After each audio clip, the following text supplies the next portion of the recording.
Good morning, everyone, and welcome to another presentation as a part of the Berkshire High Peaks Festival. This festival is brought to you by Close Encounters with Music. My name is Carolyn Regula, and I will be your host today. All of our sessions are being recorded and live streamed on YouTube in addition to Zoom. All of our master classes and lectures will be archived after each session on the Close Encounters with Music YouTube channel. So be sure you subscribe so you can stay updated on all of our presentations.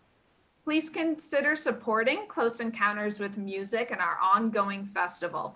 Our mission is to engage the imagination of diverse concert audiences in a welcoming setting, to connect listeners to performers and composers, foster the excitement and sense of community that live performance arts builds, and to establish a comfortable listening environment, turning performances into intellectually enriching and educational and artistically uplifting experiences. I will be including the donation link for Close Encounters in the chat window below. You can use the chat window to communicate amongst yourselves during the course of our presentation. If you have any questions during our talk, please use the Q&A window at the bottom of your screen, and I will relay all questions to our presenter. We're so thankful to have all of you joining us this morning, and it is with great honor that I introduce Close Encounters with Music Artistic Director, renowned cellist, and my amazing mentor, Yehuda Hanani. Thank you, Caroline, for this very sweet introduction. And good morning to all friends and students who are with us today. Since the outbreak of the pandemic, since March, I found myself returning almost obsessively to the ever new and ever challenging Bach suites for cello, for shelter, for reassurance, and for emotional centering. My last teacher, Pablo Casals, used to say, Bach is a miracle, and it is especially in times like this that you realize how right he was. With no concerts and no travel, there has been more time for reading and reflection, and I would like to share and hopefully exchange some thoughts on the complex, paradoxical dilemma of historically correct interpretation. The intention is not to provide a clear answer, but rather to further explore the question, to better phrase it, maybe by asking more questions. Early Renaissance paintings of Greek mythology, we are talking about the period before 1500, had more fancy, more freedom, and more imagination than later when more accurate knowledge of antiquity became available. If you take, for example, the fabulous works of Piero di Cosimo, in his works, a nymph is looking like a girl of Florence, and a satyr is a fanciful hybrid creature of his own imagination. The unearthing of ancient statues, sarcophagi, bas-reliefs created a demand for reproduction art. And painters began expressing less personal meaning, what the myths actually meant to them, replacing it with a display of erudition and historical correctness. You may guess where I'm heading with all that. So let's go back to Bach. How do we reconcile those two? Spontaneity, intuition, personal connection with scholarship and rules of performance practice that are 300 years old. Was the great Pablo Casals, the Piero di Cosimo of the cello, interpreting the structure of the suites, their inner life, according to his 19th century background, before all the information we have today became available? The same goes for Wanda Landowska, the great harpsichord player and musician, whose performances I recommend you to all to hear, to get inspired by the life force that the music of Bach contains. What about the legendary pianists, Rudolf Serkin, Glenn Gould, who played Bach's works on the wrong instrument, the grand piano? Politically incorrect. I mean, not politically, musically incorrect, historically incorrect. Each generation reveals its own worldview when interpreting the old masters. Some psychoanalytical Hamlets and Lears have equal doses of Freud and Shakespeare. Historical consciousness in performance is a modern phenomenon. The Romantic composers not only worshipped Bach, played and analyzed his music, but improvised on it, transcribed it to different instruments, floated melodic lines on top of it, like the beloved Ave Maria by Charles Gounod, which is superimposed on a Bach prelude in C, and wrote accompaniments to his unaccompanied cello and violin partitas and suites, including Robert Schumann. Doing all that made them oddly very much like Bach himself, who was a great improviser, arranger, and borrower. He took 17 of Vivaldi's violin concerti, and rewrote them for the harpsichord. So the laws of intellectual property are also a recent invention. Let's consider briefly the notion of historically correct renditions, or maybe rather the impossibility of being historically correct. When thinking of classical Greece, we envision the noble simplicity, the quiet grandeur of white marble sculpture. It may come as a shock that we have been venerating a mistake, that these works were originally covered from head to toe in vibrant, gaudy, garish paint, which makes them, of course, harmonize with ancient Egyptian art and other Near Eastern cultures of that time, Babylonian, Mesopotamian. We have a slide here of a beautiful girl with a garland of flowers on her hair. You can even see some traces of pigment in the flowers. So was the rest of her. The dress, the sandals, the eyes were painted in. Now, white marble sculpture was not an ancient reality at all, but the invention of the Renaissance and the neoclassical periods based on this misconception. Yet, the thought of applying paint to the Elgin marbles, making them historically correct, is scandalous, sacrilegious. Why do we cling to this error?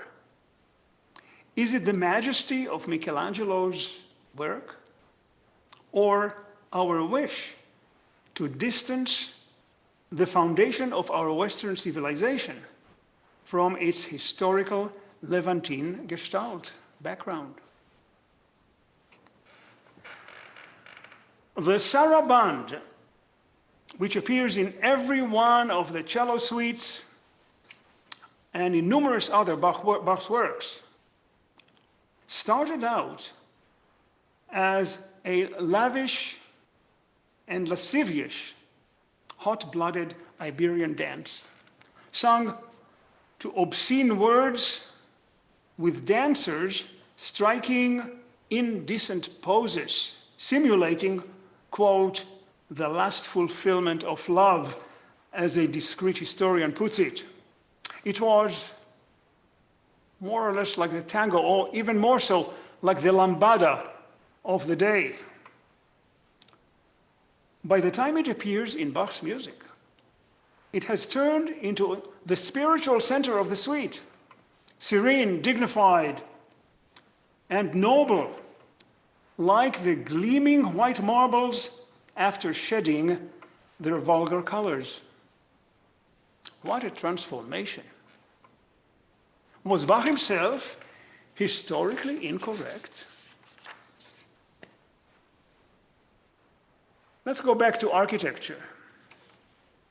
After moving the capital of the Roman Empire to Byzantium, Constantine the emperor built a basilica there in the year 360. It was twice destroyed by fire, and the version we have today dates to 532. It is, of course, the Hagia Sophia, a supreme masterpiece of Byzantine architecture and an astonishing exercise in circularity and curvature, crowned with an enormous dome. With the Ottoman conquest of Constantinople in the 13th century, after more than 1,000 years of being a church, it was converted to a mosque, and 4 slender minarets were added in previously non-existing 4 corners, squaring the structure and greatly compromising it architecturally. Now, can we, in the name of art history, remove these minarets? Of course not. Cultural history is a mighty river, forever flowing, always in flux, and as the philosopher Heraclitus told us long ago, you cannot step into the same river twice, because the river has changed, and so have you. Hagia Sophia happens to be back in the news because the Turkish president recently announced that after 80 years of the structure being a secular museum, it has been converted back into a place of worship, into a mosque. And of course, this will bring us into religio-political issues, which I would rather not talk about today. So let's take another architectural example. The cathedral in Chartres, in France, has 2 imposing towers. One is pure Romanesque on the right, from the 12th century, 1100. The other, built 350 years later, is flamboyant Gothic. There they stand, side by side, forming an integral whole, challenging any critical, historically correct judgment. So is the Meditation by Gounod, a romantic composition imposed on a Baroque prelude. And so is the glass pyramid, the contemporary glass pyramid, sitting on top of the Louvre Museum, which is a medieval structure. While dogmatic Puritans may consider this an act of vandalism, akin to putting a mustache on the Mona Lisa, the motive in the case of Gounod was utter reverence and the wish to closely approach a great genius and bathe in his glory. It was a tribute to Bach. It was called Meditation originally.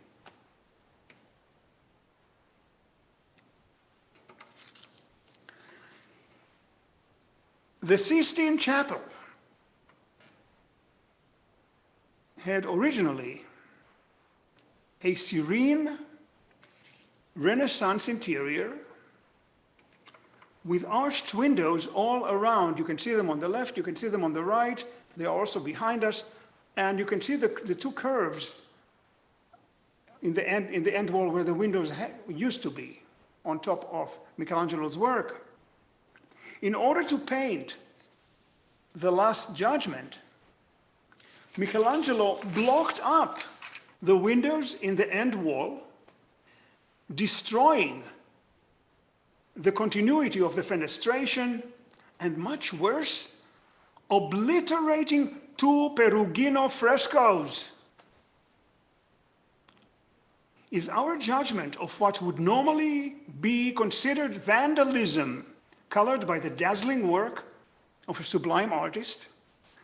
What if he were inferior to Perugino? Do we wish to restore the Sistine Chapel to its historically correct state? Of course, I'm being provocative and I'm asking rhetorical questions. My cello can symbolize this evolution in music history. It was made in 1730 in Rome, next door to the Sistine Chapel. It was commissioned by the Vatican. I'll bring it over just so we can actually see some of it.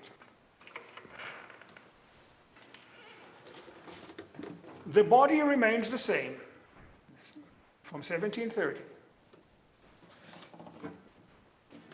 But over the years, over time, the fingerboard has been raised for more tension and bigger sound. The strings were changed from gut to metal to meet the needs of larger concert halls and to match the sound of the piano rather than the harpsichord, which was originally the musical partner of the cello.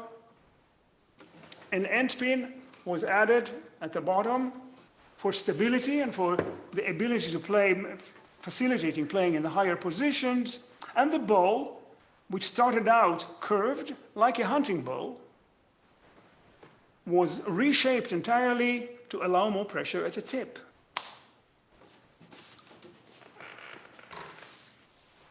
Bach's music, when first performed, was fresh, spontaneous, and daring. It was contemporary music, it was modern music. So, right away, we are caught in a paradox.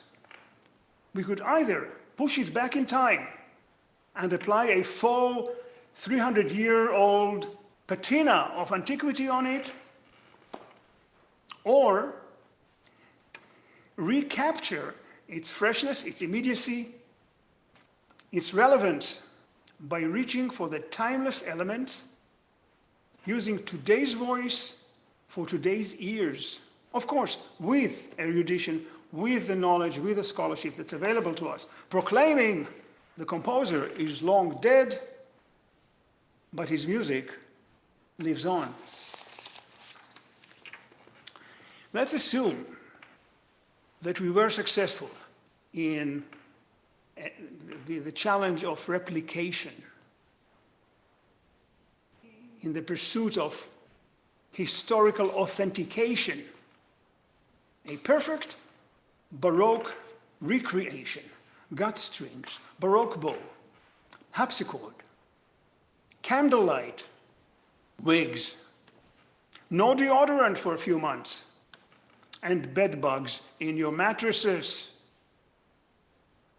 How do we erase the sounds of Bartók, Stravinsky, Schoenberg, the Beatles, jazz, Tchaikovsky and Brahms from our minds?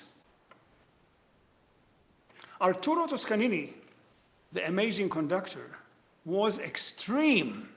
He used to say, tradizione e tradimento. Tradition is betrayal. It may be extreme, but it sums up the dangers of recreation. How Elizabethan actors or actresses delivered their lines 500 years ago is a scholarly matter. To bring Hamlet and Lear to life today is the ultimate historically correct performance, and I rest my case.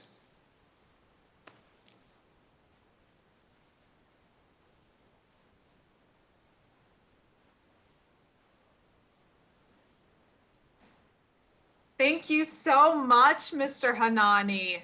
Wow, you took us on a journey. Well, a little risky journey. I wonder if there are any reactions or angry protests or whatever. Well, no one's pulled out their pitchforks yet, so I think you're safe. Okay. To give our guests a few minutes to type into the Q&A window, I would love to start with a question for you. You make a great point that in playing Baroque music of Bach, we can't forget all we've learned from the Romantics.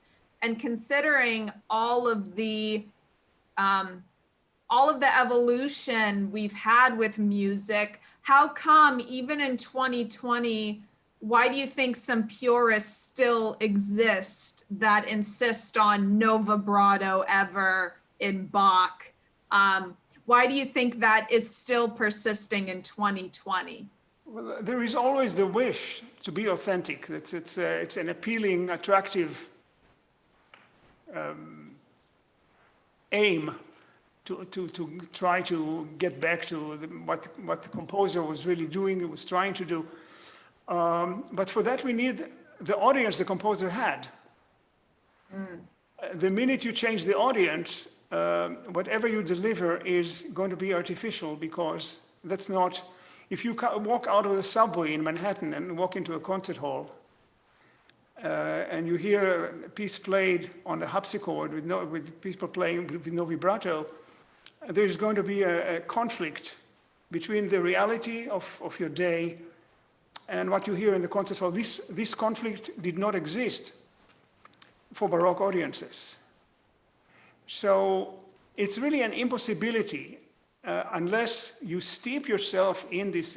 You live a certain lifestyle. You live without electricity maybe, or you have handmade furniture and you don't have any, you skip the Industrial Revolution, you skip certain sounds, you don't know nothing about airplanes. Maybe then you can relate to it in an immediate way.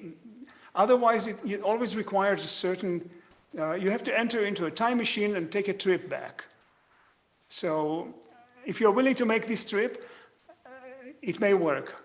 Another thing that is very dangerous is that some performers, I will never mention names, use this information as an escape from the responsibility to deliver a live, spontaneous, meaningful performance. I'm playing according to the rules, I'm okay. You better listen to me because I know how they did it in Bach's time. But that's misleading. So we have to watch for that.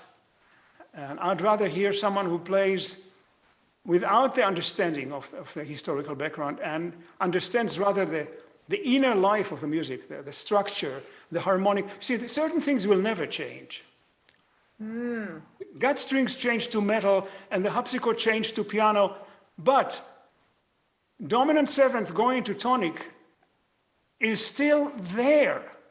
This is what we are trying to convey, the things that are forever there and relevant, rather than the makeup, the instrumental. The best performance, one of the best performances I heard of the Bach suite was on the marimba, because there was such a creative musician playing it. So unless we tune in with permanent values that are innate in the music, everything else can become an act of misleading rather than conveying a truth. Beautiful. I mean, when I think, as of course you know, as a cellist, and Bach played the organ primarily, the resonance of the organ, if our modern strings were around in Bach's time, I like to think he would love it with the resonance you can get compared to gut strings. So you also have to know the man behind the music and what he would like rather than Absolutely. what the time period wants, I think. My pianist colleagues who adore Bach always say, how would have Bach react to the modern piano? Would he have welcomed it? Would he have welcomed the clarity of the sound, the ability to play pedal? Or would he say, no, no, you have to go back to the previous instrument, the cembalo or the pianoforte? So there's always a certain amount of speculation there. But what we should remember always to insist is that there are some things that will never change. And we are always safe addressing it, spending our time studying and trying to come to the root of those things. Harmonic relations, structure. The phrases of the dances will forever be 8 bars, no matter what instrument we play it on. The minuet will be 8 bars, the jig will be 8 bars. How do we structure? How does Bach work against the bar structure, as we did with your jig in the class the other day? Those are the fascinating things that will forever be there as a challenge. Great. I think you actually answered one of the questions I had here without realizing it. We had an audience question. Maybe you can elaborate a little more. Sure. Can you talk about the virtues, if any, in playing music as it was written to be performed? I know you were mentioning structure and dances, but playing music as it was written to be performed. What exactly is the meaning of as it was meant to be performed? I don't quite get it. I think what this person's wondering, in Baroque practices, adhering to the music in the way it was written, the virtue of honoring the composition, I think, is what he's asking. She is asking. In the case of Bach, we are dealing with someone who transcended the period. So we have 2 ways of looking at him. We can look at him like as a member of this generation, Scarlatti and Vivaldi and the others, or realize, or Handel even, and then realize that here we have a Shakespeare of music that centuries later it still sounds like he wrote his music yesterday. So we could perform his music in a historical manner, which I feel okay doing with Vivaldi and the others. When it comes to Bach, I think that his message is so immediate, so sophisticated, and relates so much to us today that he does not suffer from being played on the piano. There's another thing about music that's written for an instrument. For example, take Chopin. Chopin wrote his music for the piano, with the piano in mind, sitting at the piano and improvising, and then sitting at his desk and trying somehow to put it down on paper. And it was always an approximation. He always said that. That's why he always wanted people to improvise when they played his music. This is an attempt to capture an improvisation. That was Chopin, and his relationship to the piano was direct. If you tried to transcribe a Chopin piece to the horn or to the trumpet, you're in trouble. You're laughing, I can see. Okay, so here the instrument is literally instrumental. We need the instrument or list. They rediscovered the instrument and they wrote for their discoveries. The music of Bach is not dependent on an instrument. The music of Bach is abstract in the best sense of the word. So that's why if we introduce instrumental elements into the interpretation, it takes away from the purity of the music. A glissando or any instrumental attractive trick will draw attention to the instrument rather than make us forget about the instrument and listen to the abstract structure. So in the case of Bach, I have no problem switching instruments. Does this answer the question, or shall I? I think you went above and beyond. Yes. We have a couple more questions. This one says, allegedly, Bach believed that the acquisition of acute hearing and good taste is the first prerequisite to becoming a good musician. Do you have some personal suggestions on how to develop or improve these two? Oh Acute my goodness. hearing and good taste. I know this is a big one. This is a tall order. How to improve your good taste? Oh my goodness. You're getting me in trouble. Turn off your TV, first of all. My. I really believe in the common ground of all the disciplines. And I think that the more you see the total picture, the better your taste and understanding will be. In other words, if you study a piece by Debussy, you go to a museum and you get the feeling of the age through pigment, what the Impressionist painters were trying to do at the very same time. You come back to Debussy and you see it differently, you hear it differently. In the case of Bach, Baroque architecture, where he was religiously, regardless of your own personal beliefs, if you go into his mind and see where he was, because so much of his music is filled with faith and hope and acceptance, and there's a certain sense of resignation and transcending tragedy, and all these things are very important for understanding where he comes from and what music means to him. But how to develop good taste? Boy. It starts with a coloring book that your parents buy you when you were a child. Everything has to be in good taste right from the start. The kind of music that you play, that you hear when you grow up, it's something that we absorb as we go through life, and hopefully make our own cocktail out of all the ingredients that we absorb. Great. We have another question. Thoughts about the size of the performance ensemble, particularly for Bach's vocal works, passions, masses, cantatas, etc.? That's a good question, because here historical information helps us to understand the volume that people had at the time. I don't know if you know that Handel, who's become he started out being Georg, and then of course the English appropriated him and turned him to George, and he lived most of his life in England, was revered there. His Messiah became a national event and was performed by a humongous number, hundreds and hundreds of musicians, thousands of singers.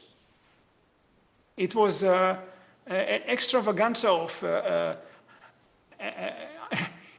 incredible proportion, and sometimes I wonder myself how Handel would have reacted had he gone to this Crystal Palace, which was an exhibition space in England made of glass, where those events took place with thousands of people attending. Don't forget, there was no artificial electronic amplification at the time. If you wanted to perform in an amphitheater, you needed thousands of people to be heard. But still, this elephantine proportion of something that was initially played in a church by a smaller group, this affects the music. So we have to be careful about not losing the intimacy of what the composers intended to do. Again, times change. If you had a performance in Madison Square Garden of a Bach cantata, I would not know what to tell you. You would be caught between two possibilities: either amplify a small group or have a natural sound with hundreds and hundreds of players. And maybe that's when we need good taste to make the right decisions. Beautiful. We have a question from YouTube from Giaz. Yes. Watching on YouTube.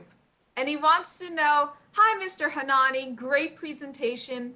What is your opinion about improvising in Bach's cello suites, violin sonatas, and partitas? This was, you don't need my opinion, we need Bach's opinion. We know for sure that during those days, the performer and the composer were both partners in the creation of the piece, not just by recreating what was on the page, but the expectation that the performer, especially in repeats, my goodness, a repeat is a bad word. You didn't repeat the minuet, you didn't repeat the jig. You recreated it second time with your own improvisation, with your own ornamentation.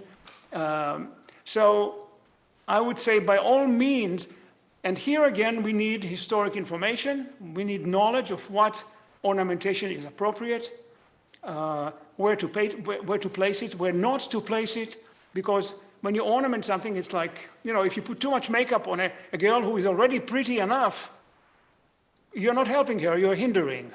Mm-hmm. So the music is sublime by itself. If you put something on, it has to have a justification, has to have imagination, and again, good taste. And historic information as well. But I would say go for it, absolutely. The composer would love it. The end of the prelude of the second suite, for example, the last 4 bars are progression of chords. He just gives us chords. And we know that he expects the performer to improvise on these chords. You can play it as printed. It's perfectly okay. It gives you the right cadence at the end of the prelude. But you are missing an opportunity to actually have an adventure. This isn't really a question, but in our chat, Peter Zazovsky brought up a good point that I would love to hear your take on. He talks about the middle of the 20th century, the tradition of extreme vibrato, such as high fits, versus the Baroque movement, including Sergiu Luca, created a counter narrative to the excess vibrato. So I was curious if you had any input on that time period of the dueling thoughts of vibrato.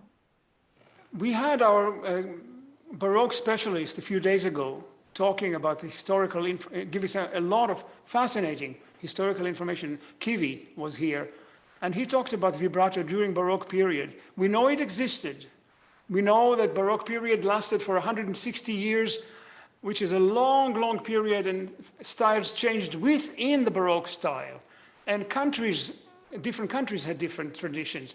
And you have the different personality of each performer that created different results. So it's very difficult to make rules that are fast about vibrato. He also mentioned the fact that there was no change of pitch, but rather almost like a on the same pitch, rather than going up and down, above and below the pitch. More like a portamento of some kind. It's a great question. I don't think that anyone has one answer for it.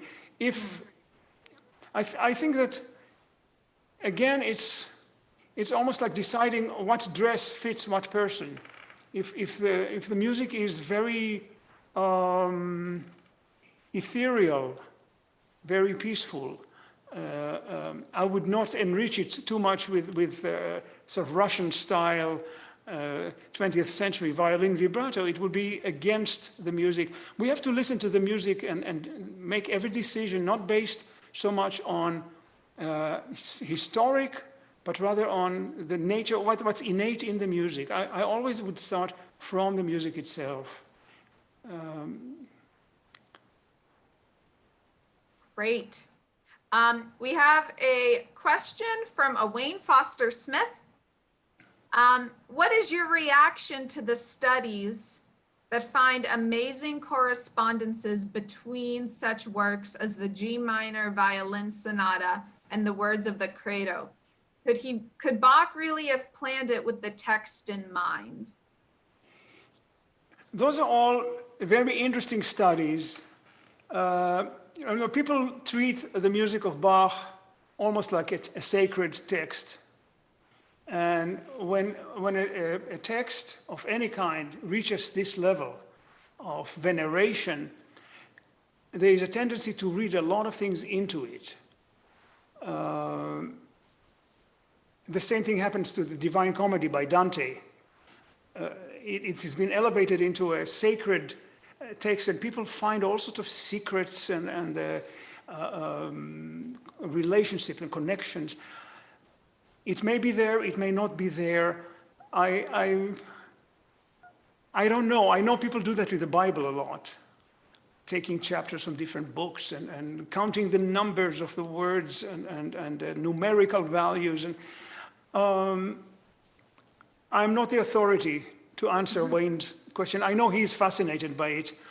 And I would say if it helps the final performance of the piece, go with it. Whatever works to bring the piece to life in a more profound, in a deeper way, whatever it is, do it.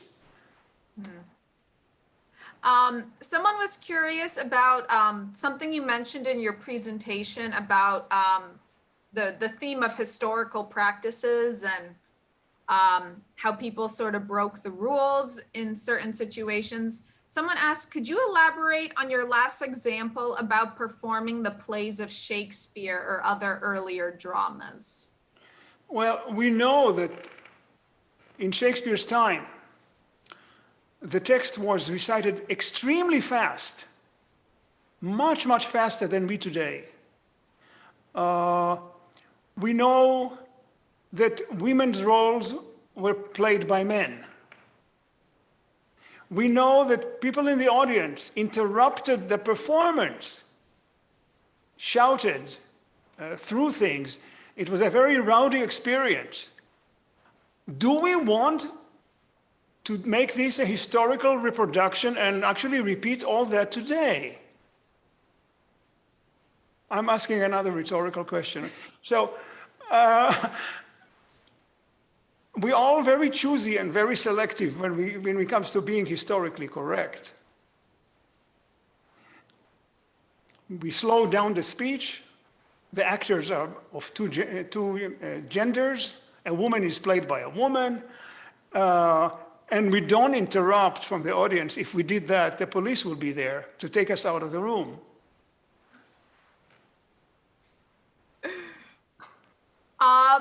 So I have a question here that is dear to my heart because it's reflective of our lesson time and could almost be a second lecture.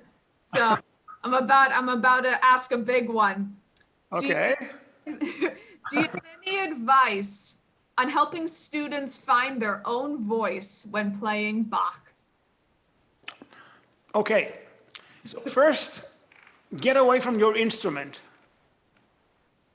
and listen to his, we forget that Bach's instrumental music is only a fraction of his output. Forget about that. Go to his vocal music. Go to the cantatas. Try to understand voice leading when they're actually not one cello or one violin trying to do that, but when you have four singers, four voices in the chorus doing this miraculous thing. Analyze a simple Bach chorale. See what goes on there harmonically. That's a wonderful foundation. Try to write your own. Try to write a Bach chorale. See how far you get. Get acquainted with his organ music. Get to know the person. And then you learn a little bit about the life of the man himself. And that's, for me, this is very instructive. We make jokes about Bach having, 22 children, and everybody is having fun with this information. What we don't take into consideration is that he buried 13 of them, for goodness sake. What was life really like in those days, where death was there, present almost daily, where life was.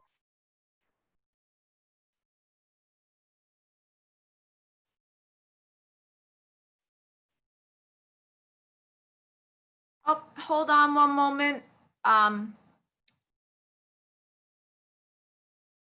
We had a little bit of a technical. Mr. Hanani, could you unmute yourself, please? There you go. Continue. Please continue. Okay. So we have to remember the reality of life in those days, how humble he had to be with his superiors. This is not Beethoven who is breaking the rules and shaking his fist and saying, I'm an individual. Bach did not do that. I think that he was so great and he was so humble. And these two elements go together. All great, truly great people are very modest. And he considered himself just a craftsman. At the end of his life, he said, anyone who spent this amount of time doing what I did would have done the same. I mean, for goodness sake, to say that for a man, he probably knew secretly that he was special, but there was a built-in humility and which went with his greatness. At the bottom of his great pieces, the Mass, he put in the initials S, D, G, which stand for Soli Deus Gloria. To God alone is the glory. Now, for me, this tells me how to play his music. You get your ego out of the way. You revere what you do, even when it's joyful. It's a very special kind of joy, pure and unadulterated. Beautiful. We do have a question from YouTube. Oh, this is Eliza Singh. Hello from LA. Some studies have said Bach's solo cello suites can represent the Trinity. In suites 1 and 2 present the Son, suites 3 and 4 the Father, and suites 5 and 6 the Spirit. I don't find a lot of cellists talk about this. Would you think this study is a bit of a stretch, or could you trace it back to some of your own study? Here we go back to Wayne Smith's question right. 10 minutes ago, what people read into the text. And I think the text is so sublime that it can take a lot of different interpretations, a lot of different applications, dividing the suites into 3 parts like this and associating it with the divinity or with the Trinity.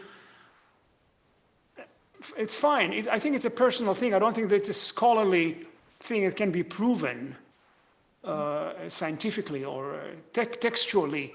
But if that's how you feel about the suites, fine. For me, it's an amazing journey,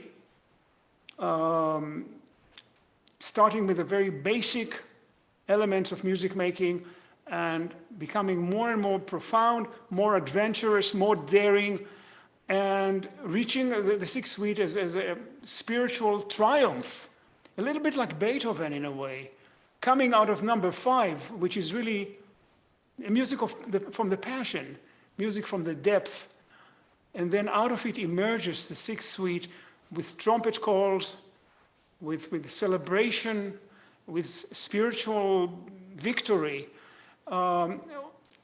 Whatever else a person wants to inject into it, again, if it helps the performance, why not? Great. And I was saving this as we near the end. These aren't necessarily questions, but we've had a lot of musings throughout the course of your presentation that I think you would really enjoy. We have one from an Ann Lee. It reminds me of a vignette from my piano teacher, Anna Balakosekia, of her doctoral degree in St. Petersburg, a master in Baroque style, came to give the students a day-long tutorial on ornamentation.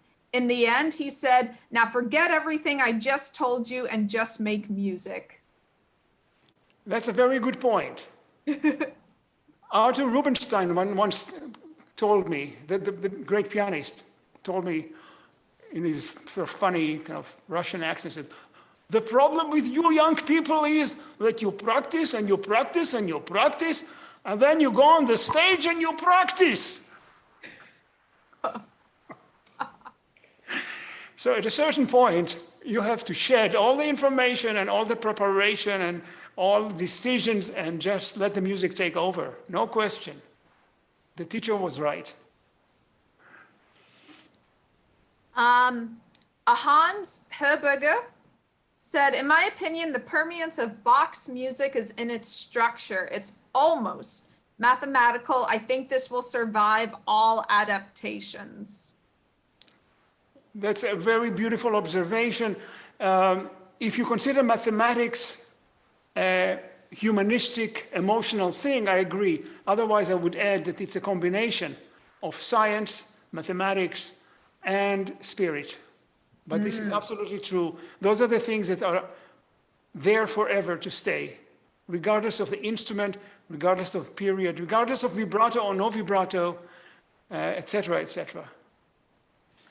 And then we have one more from Irina Voro. Music is the spiritual language of emotions, as Schumann claimed. It was the same in Baroque.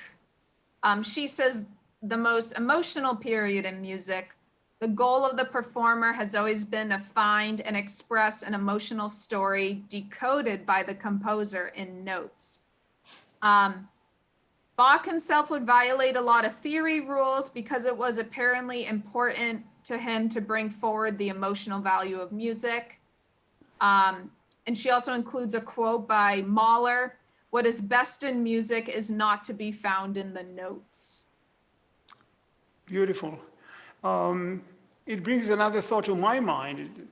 The Romantic period was very much about the composer. It was about the individual. If you like, the Romantic period was the me generation of composers. Oh, look how I'm suffering. Oh my gosh, I'm losing my hearing. Oh, I'm going to, she left me. My love life is ruined. This is Romanticism. This is Berlioz. This is Schumann. Bach does not do that. Bach, it's not about him. He comes from a tradition that viewed music as a cosmic, the Platonic idea of the music of the spheres. The universe is based on what I'm writing. This is the laws of nature are involved. This is something that's so much bigger than who I am. Even when he writes in the cantatas about very personal, sorrowful things, it has this universal quality, and that's what distinguishes him from 100 years later, when people became extremely involved personally. It was almost like a confession. Every piece becomes a confession, not in Bach. Very interesting. That really is conjuring a lot of romantic composers in my head, thinking about the individual expression versus kind of an omnipresent like Bach. Especially, you brought up Berlioz. That's a big one. That's right. Personal lament with a certain woman. Right. That's a whole nother presentation on that Berlioz work. I don't see any more questions. Before we close, did you have any final thoughts, Mr. Hanani, for our guests? I just want everybody to enjoy the music of Bach. Whatever instrument you play, just go back to the master and bathe in his wonderful messages. This is the best, for me, this has been the best therapy for the last 4 or 5 months of isolation and the world just being bewildered and no sense of where we are heading. For me, the answer is there. The answer is in this music. This is one of my early students in this country told me years ago. She had a very difficult life, and she said whenever things really seemed very bad, she would simply open the cello case and play a Bach suite. So it's less expensive than a shrink. You just open the cello case, you open the violin case, you go to the piano, and you play Bach's music. That's what Pablo Casals did every morning of his life. He started his day not at the cello, but at the piano, playing Bach. Let's all do that and hope for a better world very soon. Yes. Okay, so everyone watching, you just got a homework assignment to go play Bach today. That's what I'm going to do after as well. Me too. Thank you so much, Mr. Hanani. It is always a pleasure to hear you present and make these interdisciplinary connections and really many fields of art coexisting and showing examples in architecture and sculpture and painting. It really is a pleasure. Thank you so much. You're welcome. Thank you. And I will say you have been getting a lot of thank yous and bravos in our chat today. And we're so delighted that all of you are joining us today. Thank you. This was Early Morning Thoughts on Bach with Mr. Yehuda Hanani, cellist and artistic director of Close Encounters with Music. Thank you again for joining us. Tonight, we have the final round of Moonlight Sonata concerts. And those are going to be streamed on YouTube tonight at 7:30 p.m. Eastern Standard Time. And I am providing a link in the chat right now for the Close Encounters with Music YouTube channel. And if you subscribe and turn on YouTube notifications, you'll get a ping when the concert is ready to stream. So that's tonight, 7:30 p.m. We have such innovative, creative performances. We have duets, quartets, more, people recording remotely and having their music line up together. Our participants have really been getting creative. So I really encourage you all to join us tonight for that. Thank you all again so much. And we have one more presentation tomorrow morning, a vocal masterclass. And tonight we have our concert. So thank you all so much again, and we hope you enjoy the rest of your day. Bye, everybody, and thank you, Mr. Hanani. Thank you.